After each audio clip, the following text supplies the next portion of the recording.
Who decides what is good or evil? On Spirituality, Hypocrisy, and the Gray Reality. By Gurubsar, Lankar Ida Baguz.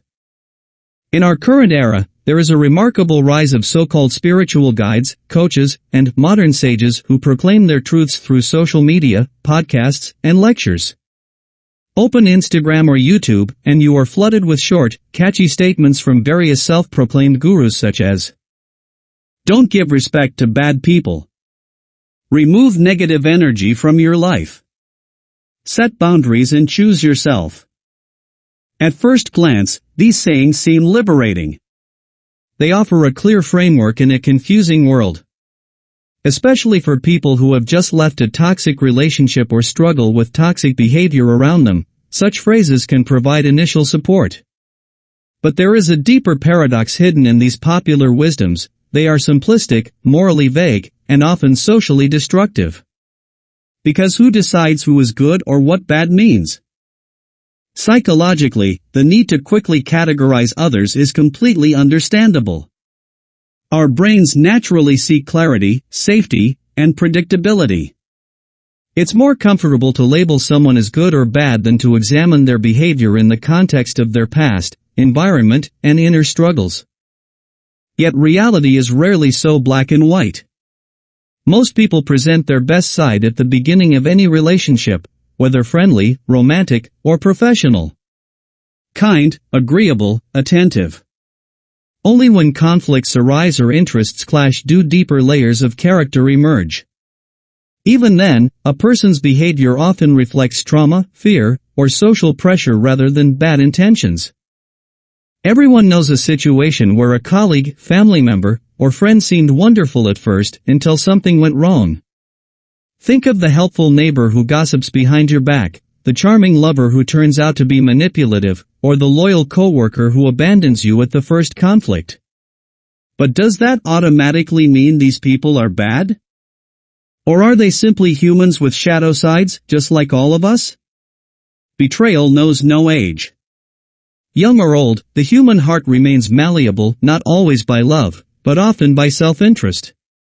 Like leaves revealing their true colors before falling in autumn, people sooner or later show their true nature. What once seemed sincere can fade when it no longer serves them. Some change quietly, out of convenience or desire, forgetting the promises they once made. The few good ones excluded, those who remain faithful, not because they must, but because their nature does not sway with the wind. History teaches us that people are far more complex than spiritual slogans or idealistic catchphrases suggest. Take Martin Luther King Jr., globally celebrated as an icon of the civil rights movement. His commitment to justice and equality remains impressive, yet he was not immune to personal flaws. Behind the scenes, there were sometimes discussions and actions within his movement that would not withstand public scrutiny. Does that diminish his legacy? Or does it show that even great figures are human? On the other hand, some leaders initially appeared charismatic and visionary but ultimately made disastrous choices.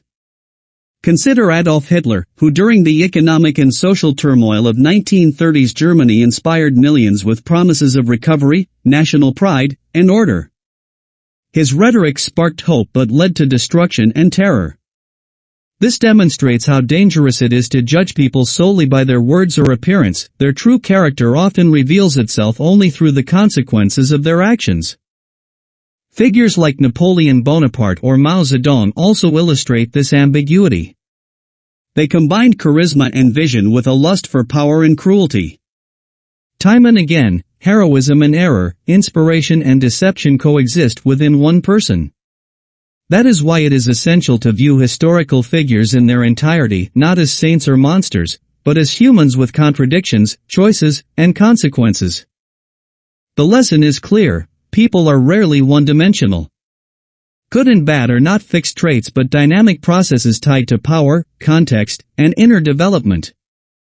In daily life, we constantly judge others, often unconsciously.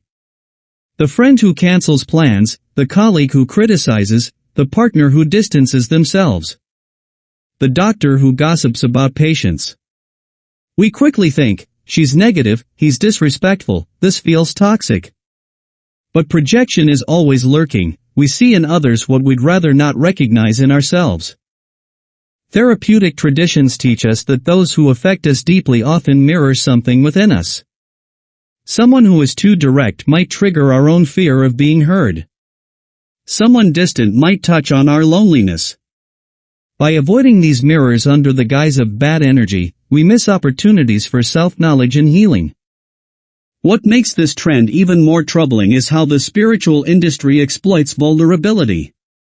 Self-help books, coaching programs, and online courses offer quick, ready-made answers to life's questions that actually require deep reflection. Critical self-analysis is often completely absent. Instead of genuine dialogue and self-examination, we get superficial mantras: you are light, the other is dark, avoid anything that lowers your vibration, along with Reiki theories that make no sense, and aura readings by so-called experts full of misleading and false information. This spiritual consumerism fits within a broader societal trend, a shift from collective responsibility toward radical individualism. Instead of addressing social inequality, structural injustice, or psychological wounds, we place all blame on the other, who is then promptly labeled bad and excluded. In this way, these spiritual slogans do not promote healing but cause alienation from both us and others. Rather than fostering connection and understanding, they create distance by reducing complex human experiences to simplistic labels and judgments. As a result, we lose touch with our own vulnerability and with the reality of others. We live in a time when many yearn for simplicity and security. That is understandable. But true spiritual growth, like moral maturity, requires something else: the ability to hold complexity. To see both in ourselves and others that goodness and flaws coexist. That some people hurt us from their own pain. And that we do not grow by pushing away everything that feels bad, but by facing it consciously, critically, and compassionately. So-called gurus who genuinely want to give and receive respect must learn to look beyond the simple masks of good and evil. Not with rigid judgments or slick, catchy truths that are actually false, but with open eyes, without spouting that holy nonsense and false wisdom that helps no one.